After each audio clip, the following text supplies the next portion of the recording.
A very good morning to all of you. स्वागत करता हूं आपका अपना यूट्यूब चैनल मैथ अड्डा सारण में। तो चलिए फिर मैं हाजिर हो गया एक नया सेशन लेके एसके झा सर का रेलवे ग्रुप डी वॉल्यूम 3 का जीके जीएस का प्रैक्टिस सेट 18। तो चलिए, अगर आप हमारे चैनल पर नए हैं तो चैनल को सब्सक्राइब कर लीजिए, साथ ही साथ बेल आइकन को दबा लीजिए ताकि हम कोई भी वीडियो अपलोड करें उसका नोटिफिकेशन आपको मिलता रहे।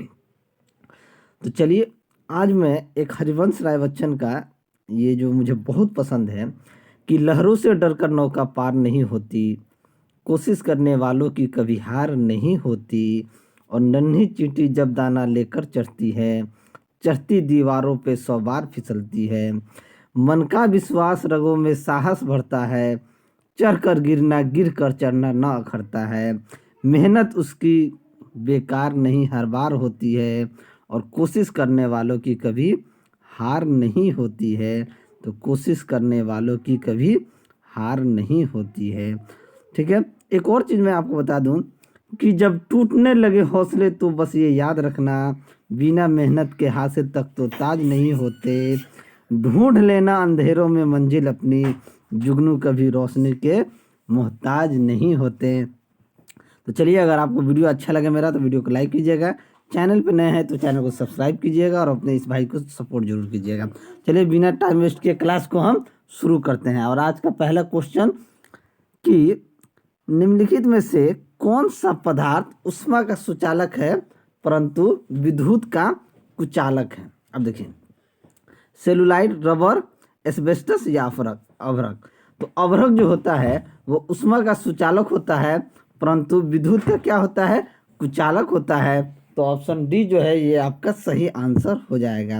अभ्रक का भारत में विश्व का 90% क्या है, उत्पादन होता है। ठीक है, चलिए अगला प्रश्न देखते हैं कि पश्चिम बंगाल में जल परिवहन में सुधार के लिए हाल ही में भारत सरकार ने किस संस्था के साथ ऋण समझौता किया है। तो ये वर्ल्ड बैंक यानी कि विश्व बैंक के साथ किया है। तो ऑप्शन ए क्या हो जाएगा, आपका सही आंसर हो जाएगा। अगला प्रश्न देखते हैं कि टेलीविजन पर बीम आकृति की तीक्ष्णता को क्या कहा जाता है। तो टेलीविजन पर जो बीम आकृति की तीक्ष्णता को स्पष्टता यानी कि क्लैरिटी कहा जाता है। क्या कहा जाता है, स्पष्टता यानी कि क्लैरिटी कहा जाता है। तो ऑप्शन ए क्या हो जाएगा, आपका सही आंसर हो जाएगा। टेलीविजन का रंग लाल, हरा और नीला होता है, और प्राथमिक रंग क्या होता है, लाल, हरा और नीला ही होता है, और प्राथमिक रंगों को मिलाने से जो रंग बनता है उसे द्वितीय रंग कहा जाता है। अगला प्रश्न है, वीडियो अगर आपको अच्छा लगे तो भाई लोग आप लोग से हाथ जोड़ के विनती है कि लाइक कीजिएगा, चैनल पर नए हैं तो चैनल को सब्सक्राइब कीजिएगा, सपोर्ट कीजिए। जम्मू कश्मीर में दुनिया का सबसे ऊंचा रेलवे आर्क ब्रिज का निर्माण किस नदी पर किया गया है। तो ये चिनाब नदी पर किया गया है। तो ऑप्शन बी क्या हो जाएगा, आपका सही आंसर हो जाएगा। अगला प्रश्न देखते हैं कि यदि जाली दस्तावेजों का पता निम्नलिखित में से किन किरणों द्वारा, यानी कि वो जाली है उस दस्तावेज को पता कैसे हम लगाएंगे, किस किरणों के माध्यम से लगाएंगे। तो जाली दस्तावेजों का पता हम परावैंगनिक किरणों के कारण क्या लगाते हैं, परावैंगनिक किरणों के द्वारा हम लगाते हैं। तो ऑप्शन ए क्या हो जाएगा, आपका सही आंसर हो जाएगा। परावैंगनिक किरणें क्या होती हैं, हानिकारक होती हैं। ठीक है, चलिए अगला प्रश्न देखते हैं कि चीन पर भारत की निर्भरता को कम करने के लिए भारत ने किस देश के साथ SCRI पहल शुरू की है। तो ये किस देश के साथ शुरू किया है, तो ये आपका जापान और ऑस्ट्रेलिया दोनों के साथ शुरू किया है। तो ऑप्शन डी जो होगा, ए और बी दोनों सही आंसर हो जाएंगे। अगला प्रश्न देखते हैं कि जिस ध्वनि की आवृत्ति 20,000 हर्ट्ज से अधिक होती है वह क्या कहलाती है। देखिए, जिसका 20,000 हर्ट्ज से, या कह सकते हैं 20 किलो हर्ट्ज भी कह सकते हैं इसे, 20 किलो हर्ट्ज से अधिक ध्वनि तरंग को हम कहते हैं क्या कहते हैं, अल्ट्रासोनिक क्या कहलाता है, अल्ट्रासोनिक। तो 20,000 से अधिक होती है वह अल्ट्रासोनिक कहलाती है। तो ऑप्शन क्या हो जाएगा, डी यहाँ आपका सही आंसर हो जाएगा। ठीक है, चलिए अगला प्रश्न देखते हैं कि इसरो ने ब्राजील को अमेजोनिया एक सहित 18 अन्य उपग्रहों को किस प्रक्षेपण यान के जरिए लॉन्च किया है? तो ये PSLV C51 PSLV C51 के जरिए लॉन्च किया है। तो ऑप्शन डी जो होगा ये आपका सही आंसर हो जाएगा। अगला प्रश्न देखते हैं कि तेज गति से चलने वाले वाहनों में विशेष आकार किसे कम करने के लिए दिए जाते हैं? तेज गति से चलने वाले वाहनों में विशेष आकार जो होता है वो किस लिए दिया जाता है? क्योंकि वो वायु को काट सके। देखिएगा, जिस गाड़ी का इस तरीके से अगर गाड़ी रहता है तो इस आएगा, हवा को काटेगा और स्पीड चला जाएगा। तो ये इस तरह का जो शेप दिया जाता है वो वायु को काटने के लिए, कि वायु को काट, मान लीजिए आप इस इधर बहुत स्पीड से जा रहे हैं, इधर से तो वायु भी आएगा तो टकराएगा तो आपको कहीं ना कहीं इफेक्ट करेगा। लेकिन जैसे ही आपका शेप इस आकार का होगा, वायु आएगा इसे और वैसे चला जाएगा। क्या होगा? आएगा इसे ऊपर से चला जाएगा, तो वायु को प्रतिरोध के लिए दिया जाता है। ठीक है, तो ऑप्शन ए क्या हो जाएगा आपका यहाँ सही आंसर हो जाएगा। चलिए अगला प्रश्न देखते हैं कि देश का पहला विद्युतीकृत रेलवे जोन कौन बन गया है? तो देश का पहला विद्युतीकृत रेलवे जोन की बात की जाए तो ये आपका पश्चिम मध्य रेलवे बन गया है। कौन है? पश्चिमी मध्य रेलवे बन गया है। तो ऑप्शन ए जो होगा ये आपका क्या हो जाएगा? सही आंसर हो जाएगा। अगला प्रश्न, चंद्रग्रहण होता है जब डैश एक सीध में होता है। तो चंद्रग्रहण कब होता है? देखिए, सूर्य पृथ्वी चंद्रमा जब एक सीध में हो जाएगा ना, सूर्य पृथ्वी चंद्रमा जब एक सीध में हो जाता है तब क्या होता है? तब चंद्रग्रहण लगता है। ठीक है, और चंद्रग्रहण में सूर्य तथा चंद्रमा के बीच में पृथ्वी आ जाती है। जब चंद्रग्रहण होता है तो सूर्य तथा चंद्रमा के बीच में पृथ्वी आ जाएगी, तब चंद्रग्रहण। ठीक है, यह घटना जो होता है जो हमेशा पूर्णिमा में होता है, और सूर्य ग्रहण जो होता है, ये चंद्रमा सूर्य ग्रहण अमावस्या में होता है। ठीक है, तो क्या हो जाएगा? सूर्य पृथ्वी चंद्रमा। तो ऑप्शन ए क्या हो जाएगा आपका सही आंसर हो जाएगा। चलिए अगला प्रश्न देखते हैं कि हाल ही में भारत ने किस देश के साथ कृषि क्षेत्र में 3 वर्ष के लिए ज्वाइंट कार्यक्रम पर समझौता किया है? तो ये इजराइल के साथ किया है। तो ऑप्शन बी जो होगा ये आपका क्या हो जाएगा? सही आंसर हो जाएगा।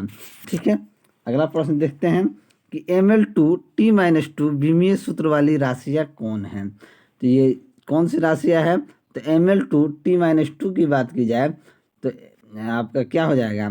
बल आघूर्ण तथा कार्य हो जाएगा। क्या हो जाएगा? बल आघूर्ण तथा कार्य का विमीय सूत्र होता है ML2 T-2। तो बल आघूर्ण तथा कार्य हो जाएगा। तो ऑप्शन सी क्या हो जाएगा आपका सही आंसर हो जाएगा। ठीक है, चलिए अगला प्रश्न देखते हैं कि संस्कृत को आधिकारिक भाषा घोषित करने वाले भारत का पहला राज्य कौन बना है? ये उत्तराखंड बना है। तो ऑप्शन सी क्या हो जाएगा आपका सही आंसर हो जाएगा। अगला प्रश्न, क्वेश्चन नंबर 33 देखिए, 1 किलोग्राम द्रव्यमान वाले एक लकड़ी के तख्ते पर 5 न्यूटन का बल लगाने पर यह 10 मीटर पर सेकंड स्क्वायर के त्वरण से आगे बढ़ता है। M2 किलोग्राम द्रव्यमान वाले एक अन्य तख्ता समान बल लागू होने पर 20 मीटर पर सेकंड स्क्वायर के त्वरण से आगे बढ़ता है। यदि दोनों तख्तों को एक दूसरे के साथ बांध दिया जाए और उन पर समान बल लगाया जाए तो त्वरण कितना होगा? कह रहा है कि दोनों को बांध दिया जाए, दोनों को बांध के समान बल लगा दिया जाए तब क्या होगा। देखिए, हमें यहाँ पे मास जो है नहीं पता है क्या है। मास को ये बोल रहा है M1 और M2। ठीक है, अब कह रहा है कि 5 न्यूटन, यानी कि फोर्स इस पर कितना कह रहा है कि 5 न्यूटन का फोर्स लगा रहे हैं। ठीक है, तो हम M1 निकाल सकते हैं, तो हम बिल्कुल निकाल सकते हैं जी, इसमें कोनो शक नहीं है। पहले इसको क्लियर करते हैं कि लिखने में आसानी होगी। हम जानते हैं कि F बराबर MA, F बराबर क्या है? M1 लिख देते हैं, M1 A1। पहला में देखिए M1 किलोग्राम द्रव्यमान लकड़ी की तरफ 5 न्यूटन का बल, यानी कि 5 न्यूटन का बल लग रहा है। M1 हमको पता नहीं है, 10 मीटर प्रति सेकंड का स्क्वायर त्वरण लग रहा है। तो यहाँ से M1 आ जाएगा, M1 आ जाएगा 5/10, यानी कि 1/10। 2 kg। बात को समझिएगा, यानी कि M1 का मान हमारे पास आ गया 1/2 किलोग्राम। ठीक है, अब देखिए, अब हम दूसरे बार में क्या, दूसरका में कह रहा है M2 किलोग्राम वाले एक अन्य तक था समान बल लागू होने पर। समान बल लागू मतलब कि उस पर भी 5 न्यूटन लागू हो रहा है। तो यही F बराबर M1 से उस पर भी 5 न्यूटन लागू हो रहा है।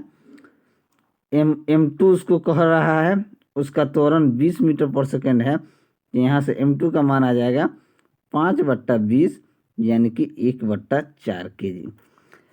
अब कह रहा है कि अगर इन दोनों तत्वों को एक दूसरे के साथ बांध दिया जाए, अगर इन दोनों को बांध देंगे तो M1 और M2 का कितना हो जाएगा, 1/2 और यहाँ 1/4। इन दोनों को जोड़ देंगे तो क्या हो जाएगा, 2 और 4 कैल्शियम हो जाएगा 8, 2 चौके 8, 4 दूनी 8, यानी कि 6/8 किलोग्राम। अब 6/8 किलोग्राम हो गया। आपका फोर्स दिया हुआ है, यानी कि 5 न्यूटन बल दिया हुआ है, तो त्वरण नहीं निकाल सकते हैं। यही फॉर्मूला है जी, F बराबर M1। न्यूटन कितना है, फोर्स 5 न्यूटन। M का मान आपका कितना आ गया, दोनों को बांध दिए तो 6/8 आ गया। तो त्वरण नहीं निकाल देंगे, निकाल देंगे 8 5 40/6। ये क्या आ जाएगा, ये गुना हो जाएगा 8 5 40 बट्टा में 6, भाग दे दीजिए 40 को, 6 छक्का 36, 6 छक्का 36, 10 में 6 4, फिर 6 छक्का 36, यानी कि ये ऐसे ही क्रम चलता रहेगा, यानी कि 6.67 कह सकते हैं मीटर पर सेकेंड स्क्वायर। तो ऑप्शन ए आपका सही आंसर हो जाएगा। आशा करता हूँ ये चीज़ आपको अच्छे से समझ में आए। नहीं आया तो एक बार इसको और बता देते हैं। अच्छा क्वेश्चन है, बताने में कोई दिक्कत नहीं है हमको। देखिए, प्रश्न में कह रहा है कि M1 किलोग्राम द्रव्यमान वाले एक लकड़ी के तख्ते पर 5 न्यूटन का बल लगाने पर यह 10 मीटर प्रति सेकेंड स्क्वायर के त्वरण से आगे बढ़ता है। F बराबर क्या होता है, MA। अब 5 न्यूटन दिया है तो 5 न्यूटन, M1 दिया है तो M1, त्वरण आपको दिया है 10 मीटर प्रति सेकेंड, तो ये 10। तो यहाँ से M1 का मान क्या हो जाएगा, 5/10, यानी कि कह सकते हैं 1/2 kg। बात को समझिएगा, ठीक है। फिर कह रहा है कि M2 किलोग्राम द्रव्यमान वाले एक और अन्य तख्ता समान बल लागू होने पर, यानी समान बल में, यानी कि 5 F बराबर M में होता है तो 5 न्यूटन का बल उस पर भी लगता है। M2 दिया हुआ है और उसका त्वरण हमको दिया है 20 मीटर पर सेकेंड। यहाँ से M2 का मान निकाल देंगे 5/20, यानी कि 1/4 kg। ठीक है। अब प्रश्न में कह रहा है कि अगर इन दोनों तख्तों को एक दूसरे के साथ बांध दिया जाए तो M1 + M2 होकर बांधेंगे तो यही ना होगा। अगर मान लीजिए 2 वस्तु का बांधते हैं, अगर ये 1 किलो का है, 2 किलो का है, तो 3 किलो हो जाएगा ना, बिल्कुल हो जाएगा। तो M1 का मान यहाँ 1/2 है और M2 का मान आपने 1/4 निकाला है। अब दोनों का LCM लेंगे तो 2 4 8, 2 चौके 8, 4 कम 4, 4 दूनी 8, 2 कम 2, यानी कि ये कितना आ गया, 6/8 kg आ गया। ठीक है। अब देखिए उस पर न्यूटन जो दिया है, यानी कि बल का मान दिया है, कितना दिया है, 5 न्यूटन।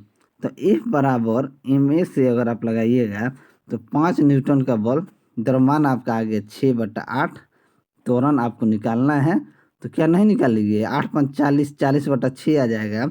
40/6 को भाग दीजिएगा तो 6.67 मीटर पर सेकेंड आपका आंसर आ जाएगा। ठीक है। आशा करता हूँ ये चीज़ आपको बहुत अच्छे से समझ में आ गया होगा। अगर अच्छा लगा होगा तो वीडियो को आप लोग लाइक कर दीजिएगा और सपोर्ट कीजिएगा मुझे। ठीक है।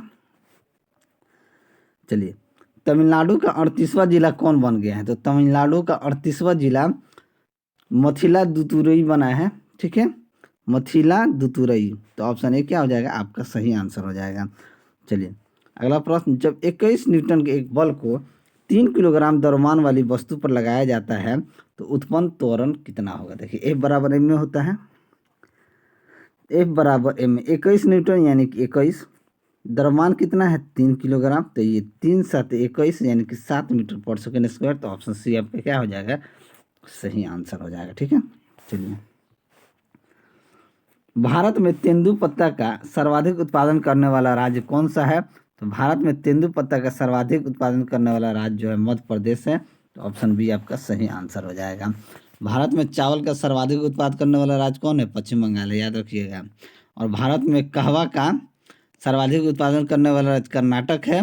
और भारत में गेहूं का सर्वाधिक उत्पादन करने वाला राज्य कौन सा है? तो उत्तर प्रदेश है।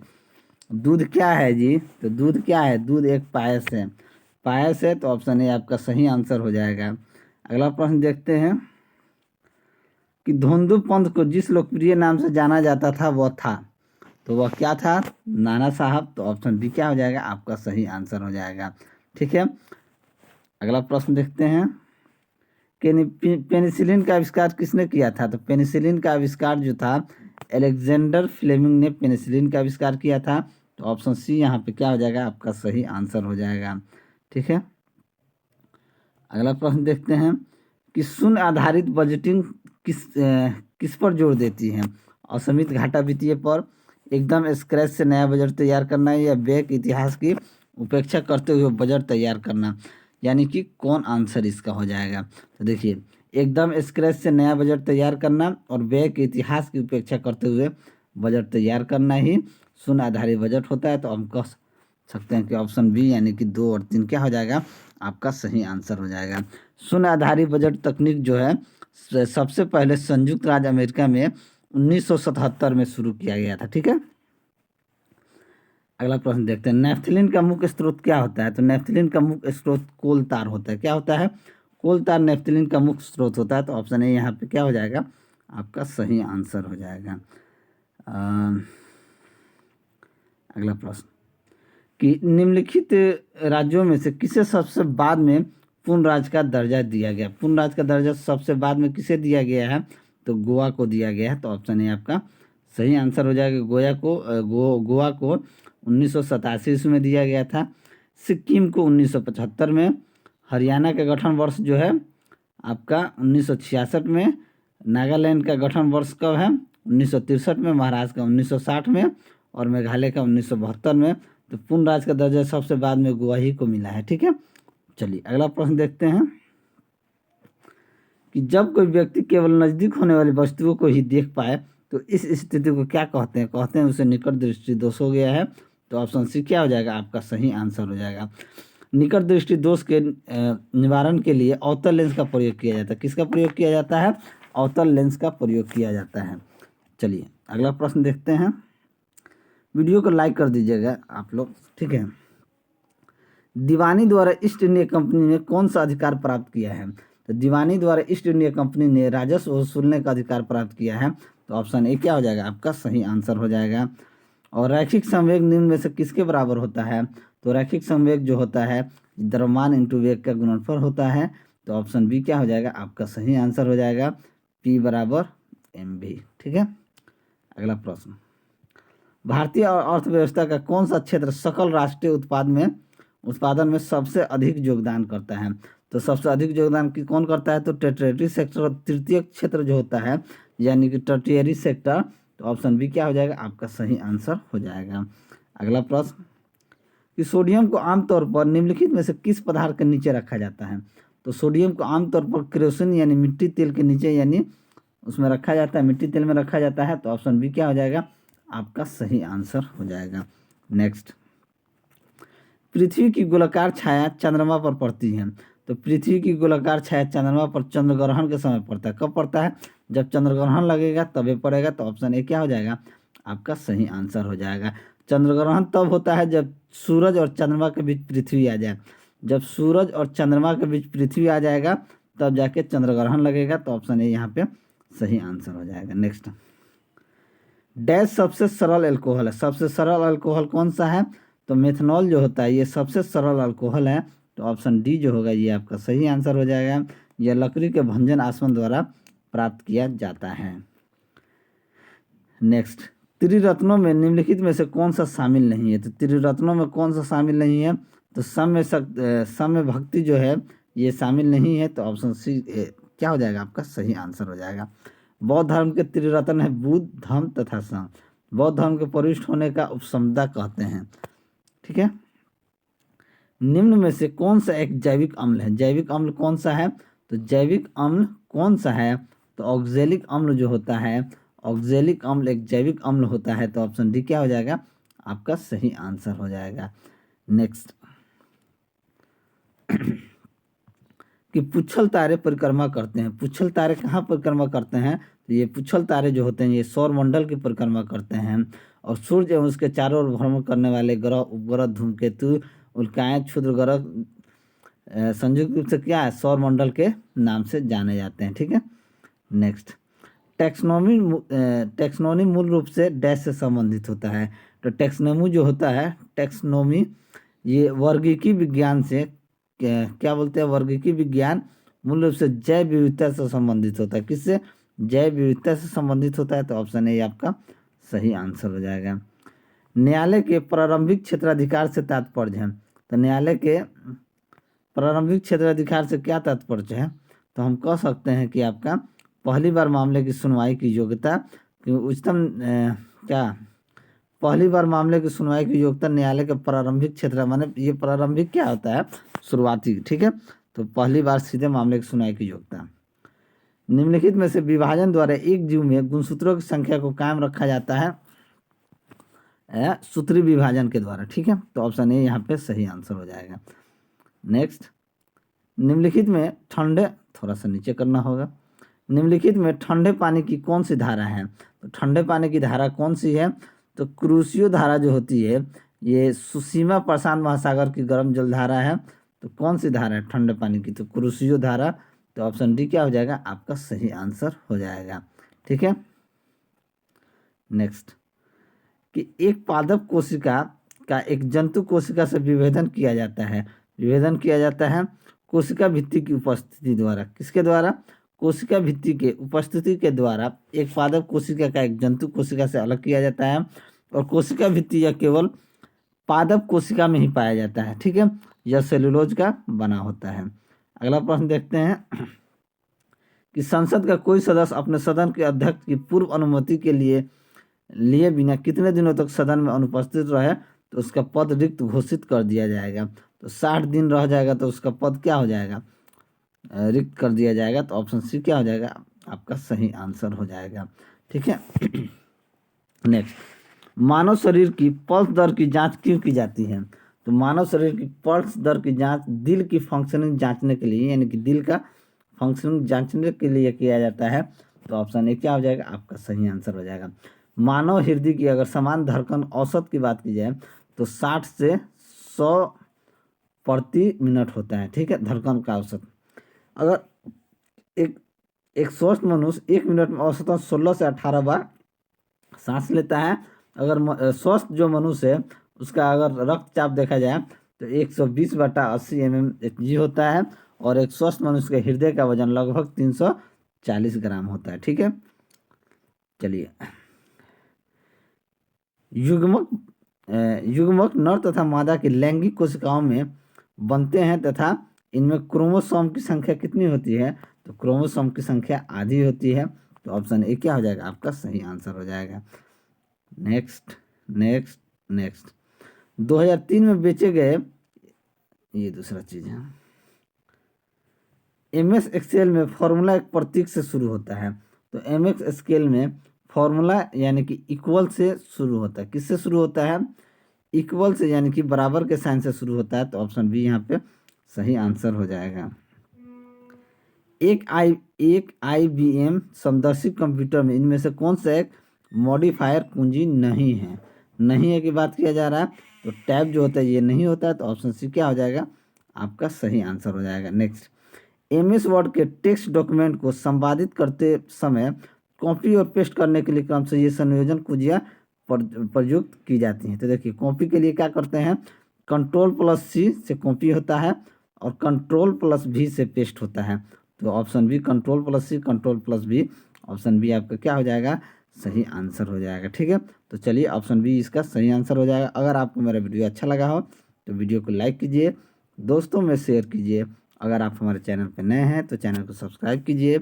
मैं ऐसे ही वीडियो लेकर आपके सामने हाजिर होता रहूँगा। चलिए मिलते हैं अगले वीडियो में, तब तक के लिए जय हिंद।